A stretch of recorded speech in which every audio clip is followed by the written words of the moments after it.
അന്നൂർ അയ്യപ്പ സേവാ സമിതിയുടെ ആഭിമുഖ്യത്തിൽ തലയന്നേരി പൂമാല ഭഗവതിക്കാവ് സമീപത്ത് വെച്ച് 2025 നവംബർ മാസം 25-ാം തീയതി മുതൽ ഡിസംബർ 2-ാം തീയതി വരെ അയ്യപ്പൻ വിളക്ക് മഹോത്സവം നടക്കുകയാണെന്നറിഞ്ഞു.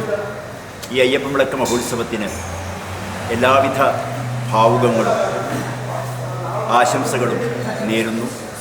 അതോടൊപ്പം തന്നെ ഇതിൻ്റെ പിന്നിൽ പ്രവർത്തിച്ചിട്ടുള്ള സംഘാടക സമിതിയുടെ ഭാരവാഹികൾക്കും ഇതിൽ പങ്കെടുക്കുന്ന എല്ലാ ഭക്തജനങ്ങൾക്കും കലിയുഗവരദനായിട്ടുള്ള അയ്യപ്പസ്വാമിയുടെ എല്ലാവിധ അനുഗ്രഹാശിസ്സുകളും ഉണ്ടാകുമാറാകട്ടെ.